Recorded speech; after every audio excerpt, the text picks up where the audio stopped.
1er juillet 1962, indépendance de l'Algérie. Près de 800 000 Français, devenus en quelques heures des rapatriés, traversent la Méditerranée et se retrouvent dans la métropole que beaucoup ne connaissent alors que pour y avoir passé leurs vacances. Mai 1963, Marseille est devenue la capitale des Français d'Algérie. Presque un an après, que sont-ils devenus? Bien sûr, beaucoup ont trouvé à se réinstaller. Pour cela, pas de problème. Mais il y a les autres, des dizaines de milliers qui continuent de chercher logement et travail. Et les centres de reclassement sont encore remplis de rapatriés. Jusqu'à présent, de quoi ont-ils vécu? De leurs économies, quand ils en avaient, et d'une allocation de subsistance qui leur sera supprimée dans quelques semaines lorsqu'un an se sera écoulé depuis leur retour. Alors, où en sont-ils?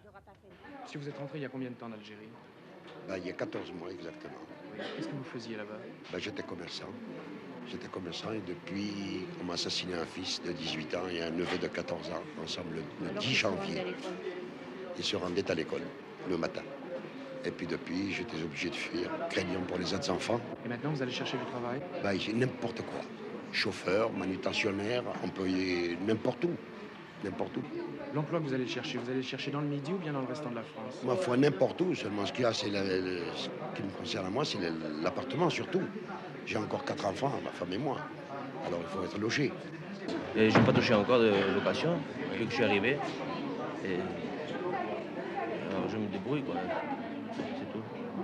Qu'est-ce que vous allez chercher comme travail? Je cherche dans ma branche, en principe, quoi, comme taulier, autrement n'importe quoi.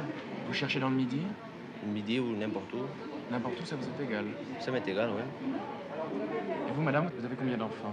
3. Comment allez-vous faire? L'allocation subsistance va s'arrêter. Et maintenant, je vais voir si je trouve un logement, un petit logement payé moins cher. Moins cher, oui. Oui, et je n'ai rien reçu de l'allocation de mon mari qui a été tué en Algérie. J'attends, m'a dit d'attendre que le premier jour de mai, j'encaisserai l'allocation. Je vais voir, travailler.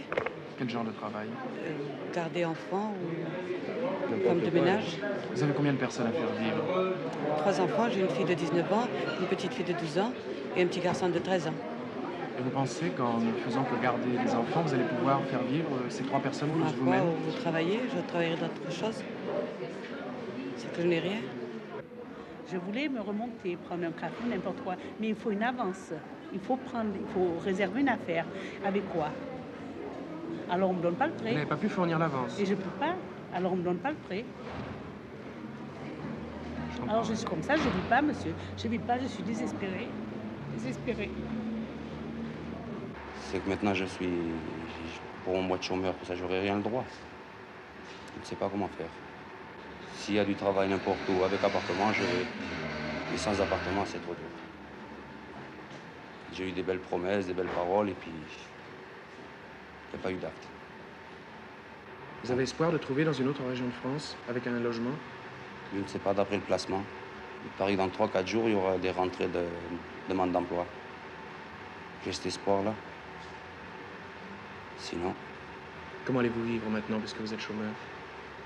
Je vais voir si je peux trouver quelque chose. Il faut que je trouve.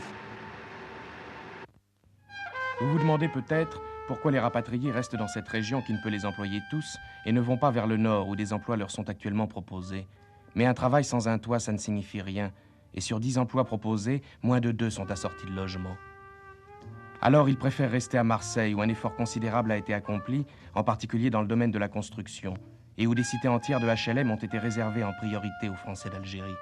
Mais c'est encore insuffisant, d'autant plus que les loyers libres sont souvent exorbitants. Et ces enfants qui s'amusent ici comme ils le faisaient à Bellecour ou à Bab el-Oued sont finalement des privilégiés. Le problème numéro 1 des rapatriés, c'est donc le logement. Et il n'est pas entièrement résolu, loin de là. À Marseille, tout local est une habitation possible, tel ce garage de la banlieue où vit cette femme.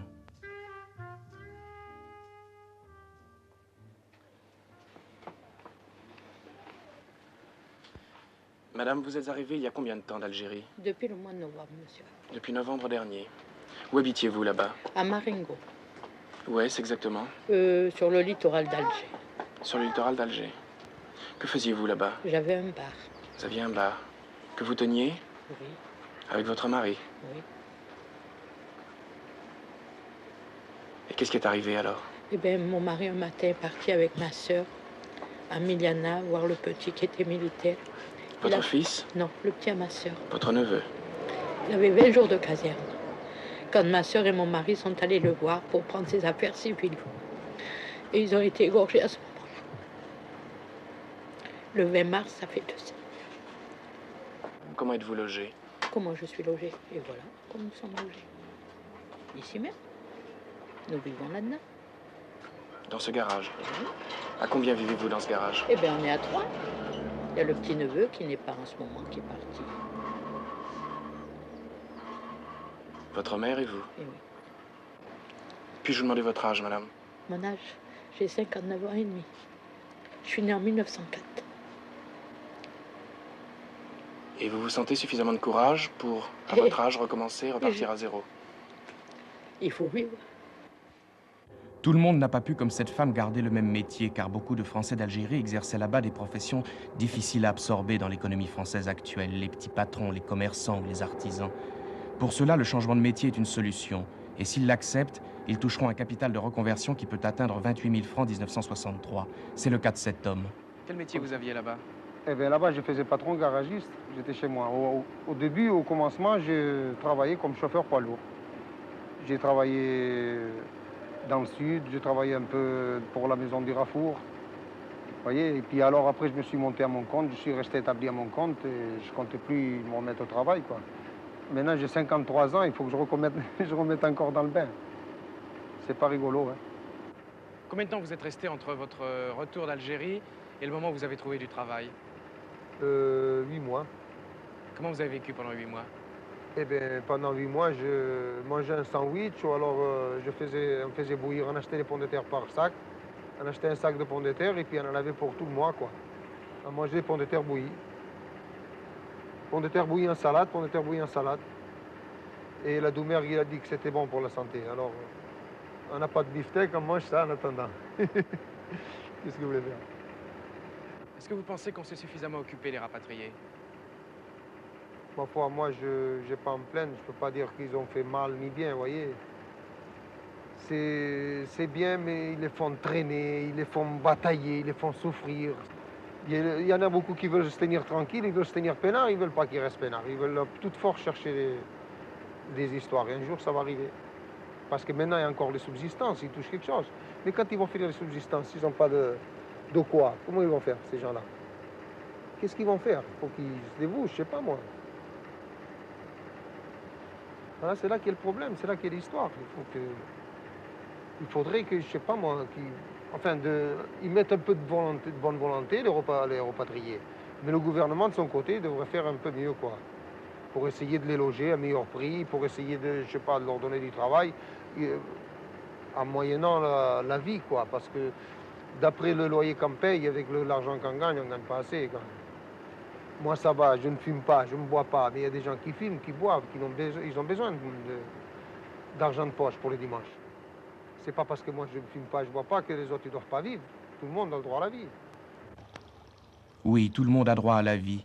Mais encore faut-il avoir une qualification professionnelle suffisante pour pouvoir se reconvertir. Et beaucoup de rapatriés ne la possédaient pas en Algérie. Alors certains d'entre eux ont décidé d'apprendre un autre métier.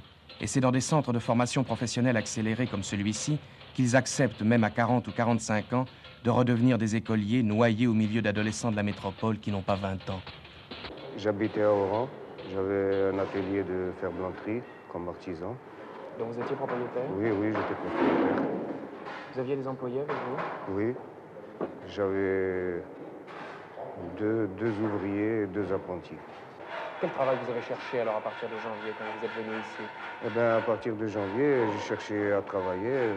Je me suis fait inscrire au chef du chômage, là, des rapatriés. On vous a proposé du travail? Non. J'ai pointé tous les mois, on ne m'a pas proposé du travail. Jusqu'à ces temps-ci? Jusqu'à ces temps-ci, après, une fois en étant là-bas, j'ai demandé, j'ai dit alors s'il n'y a pas du travail, quand même. Alors on m'a dit, si vous voulez rentrer dans un centre de formation professionnelle, j'ai dit oui, je vais accepter ça parce qu'il n'y a pas d'autre moyen.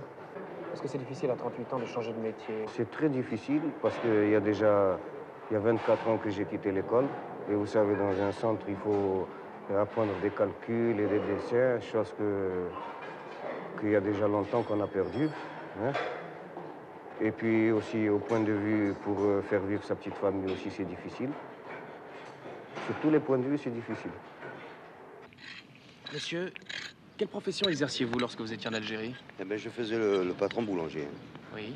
Vous aviez un commerce à vous? J'avais un petit commerce. Oui. Vous étiez patron? Oui, patron. Où étiez-vous en Algérie? Eh ben, j'étais à Oran. À Oran. À Oran. Et vous avez quitté à quelle époque? J'ai quitté le 17 janvier 1962. Et vous êtes venu directement à Marseille? Oui, à Marseille. Vous avez trouvé rapidement du travail? Non, j'ai pas trouvé du travail. J'ai commencé comme manœuvre là pour me débrouiller, quoi. Puis par la suite, je me suis marqué au chômage des rapatriés pour qu'ils puissent me trouver un emploi. Alors ils m'ont proposé de... Vous êtes resté longtemps au chômage? Non, je suis resté 3 mois et demi, c'est exactement. Et vous étiez manœuvre? Oui, manœuvre, oui. Je travaille comme manœuvre. Vous arriviez à vivre? Enfin, difficilement, quoi, parce qu'il fallait payer l'hôtel, il fallait payer un peu tout, quoi, oui, les transports qui sont chers à Marseille. Alors, il fallait que j'enlève de l'argent des livrets des caisses d'épargne, quoi. Vous aviez quelques économies? Oui, quelques économies, oui. Et à fur et à mesure, ça partait, quoi. À quel moment vous avez décidé de changer de métier?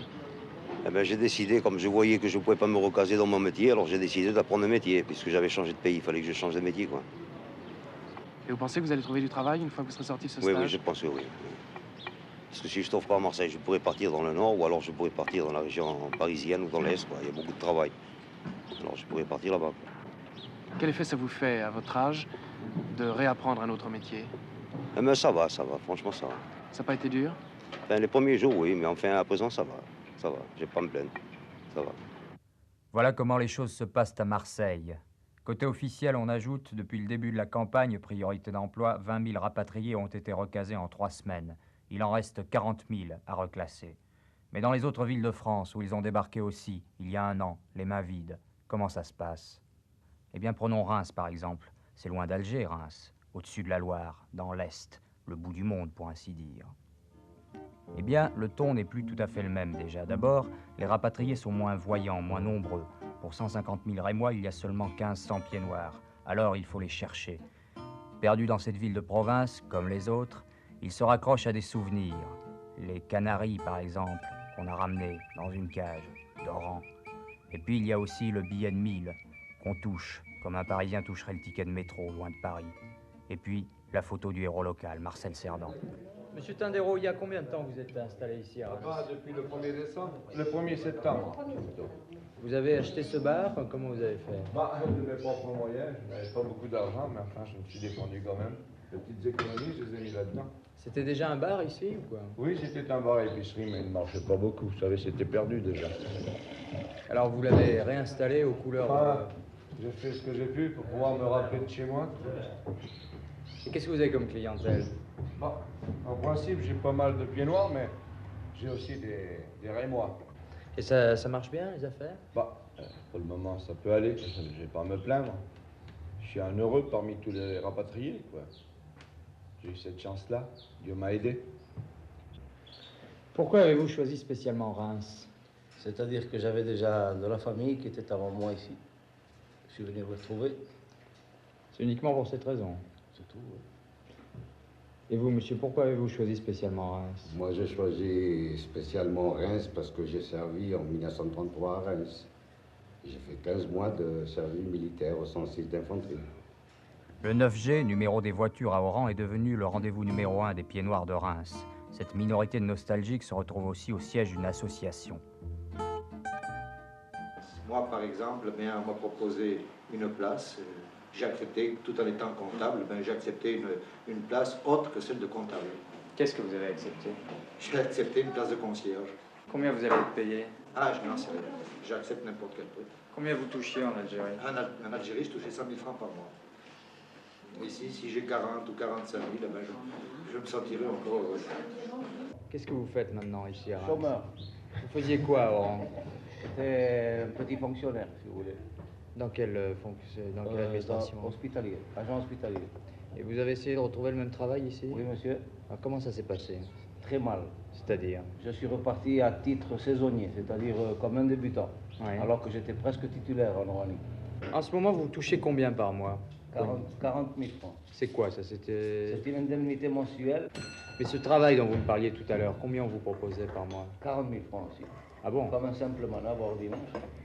Ah, vous préférez pas travailler et toucher votre indemnité? Naturellement, je profite.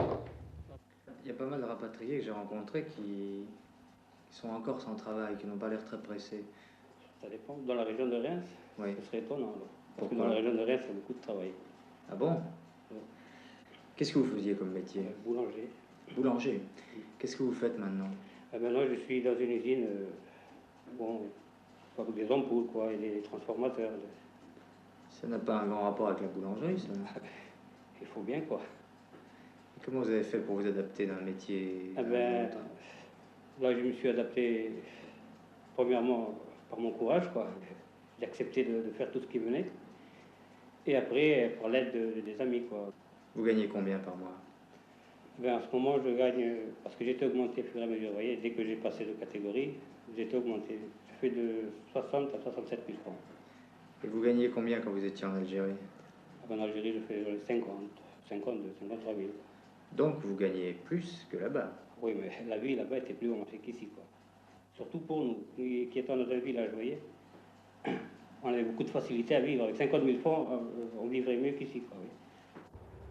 Lui, ce n'est pas pareil. Il arrive de la grande ville, d'Alger, et avec quelques économies. Il a pris un bail dans cet entrepôt vide pour essayer de relancer une affaire d'appareils électroménagers. Il attend un prêt de 12 millions. Je crois prétendre que je pouvais être à l'abri du souci du lendemain. Et maintenant? Ben, tout est à reconsidérer. J'ai énormément perdu en Algérie, magasins incendiés, pillages, etc. Et bien sûr, il me faut repartir ici pratiquement à zéro. Est-ce que vous avez l'impression que, de même que vous avez réussi en Algérie, vous pouvez réussir en France? Oui, il n'y a aucune raison, je dois pouvoir y parvenir. Ceux qui arrivent les mains vides sont canalisés vers les services officiels. On m'a dit, 91 entreprises rémoises proposent 387 postes vacants. Le reclassement est difficile, question salaire, mais le chômage baisse. Cela dit, il reste des chômeurs. La main-d'œuvre, on y va quand on est convoqué, vous voyez, pour nous donner un emploi. Oui. Mais la plupart du temps, ils nous donnent des emplois comme manœuvre. Chez nous, on n'a pas l'habitude de travailler manœuvre. Pourquoi? Parce qu'on était un peu plus surélevés que les musulmans. Comme oui. Ah, ça vous embête de repartir à zéro? Ah oui, intérêt. Ce qu'il ne m'a pas dit, c'est qu'à 3 km du bar où il buvait tranquillement une anisette en chômeur, à 3 km de là, des musulmans, des Algériens, des manœuvres, construisaient un HLM où seront logés les rapatriés. Il y aura la place pour 300 personnes. En attendant, bien sûr, le logement n'est pas très brillant. J'ai tout perdu en Algérie, mes meubles, mon linge, enfin tout, quoi. Et nous couchons sur des lits de camp. Et nous avons 8 matelas pour 14 personnes. J'ai cru revoir les cours de Bab el-Oued. On les a tous installés dans ce même quartier. Les mêmes femmes y poursuivent le même bavardage. Il y a aussi les mêmes jeunes gens, le même visage. Qu'est-ce que vous faites dans la vie? Moi, je suis boucher. Pour l'instant, je ne travaille pas. Pourquoi? Parce qu'on m'a proposé une place à la main-d'œuvre et puis j'ai été voir ce patron, quoi. Et puis il m'a dit je vous prends à travailler, mais je vous paye pas. Alors ça m'intéresse pas. Comment ça, il vous paye pas? Il veut pas. C'est-à-dire je travaille pendant toute la semaine pour voir comment on travaille en France, quoi. Ouais. Et puis alors il m'a dit que je percevrais pas ma semaine. Et dans combien de temps il vous aurait payé? Au bout d'un mois environ. C'est pour ça que vous avez refusé? J'ai refusé, oui. Oui, mais si au bout d'un mois vous aviez été payé, ça aurait pas été mieux, non? Plutôt que de ne rien faire comme ça? Ah oui, d'accord, mais il faut bien quand même gagner un peu d'argent. Oui, seulement en ce moment vous gagnez pas du tout d'argent. Si, quand même, je suis payé par l'État, quoi. Combien vous êtes payé? Je 25 000 par mois. Et comme garçon boucher, combien on vous donnerait? On me donnerait 10 à 12 000 par semaine. Oui. Et ça vaut pas le coup de pas travailler, de pas être payé pendant un mois pour après gagner un peu plus, non? Ah oui. Hein? Je préfère travailler, d'accord, mais si on me paye pas, je préfère rester au chômage. Pas loin de là, une autre cour.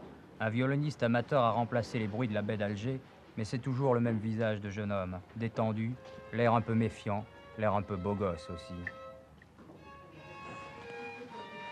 Pourquoi vous avez choisi Reims? Il y avait de la famille à Reims, alors on a préféré venir à Reims, au lieu d'aller ailleurs. Ça fait combien de temps que vous êtes là? 6 mois.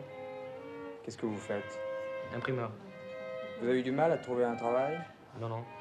Comment ça s'est passé? Bon, on a été à l'assistance sociale. Ouais. Et puis elles ont téléphoné à une imprimerie. Et ils nous ont convoqués, j'ai été pris tout de suite. Qu'est-ce que vous faites avec les copains? À courir les filles. Comment elles sont les filles de Reims? Ouais, ça, elles sont bien. Elles sont mieux que celles d'Algérie? Pareil. Pareil. Toutes les mêmes. Hein. Toutes les filles sont les mêmes. Vous auriez envie de retourner un jour à Bab el-Oued? Si je pourrais, oui. Pourquoi faire? Pour vous y installer à nouveau? Non, pour revoir, quoi. Vous avez la nostalgie de Bab el-Oued un peu? Ah oui. Ça se traduit comment, ça? Vous êtes triste de temps en temps? Ah si, c'est ça. Alors qu'est-ce que vous faites quand vous êtes triste? J'écoute les disques. Quels disques? Que j'avais en Algérie. Qu'est-ce que c'est comme disque? Oh, il y en a plusieurs. De Richard Anthony. Comme ça. Alors Richard Anthony, ça vous rappelle l'Algérie? Ouais, c'est les disques que j'écoute en Algérie, quoi. Oh, il n'est pas tellement triste à 18 ans. Il a le temps de se refaire un passé et des souvenirs. Il monte sur sa moto, il va draguer. Quant à ses petits frères, les petits-enfants, encore désorientés, pour eux, l'Algérie, plus tard, ça sera un nom sur une carte, rien de plus. Le lendemain, j'ai assisté au premier mariage d'un Rémois et d'une Pied-Noire. Le vent soufflait, il faisait froid, mais enfin, c'est un exemple d'intégration, non?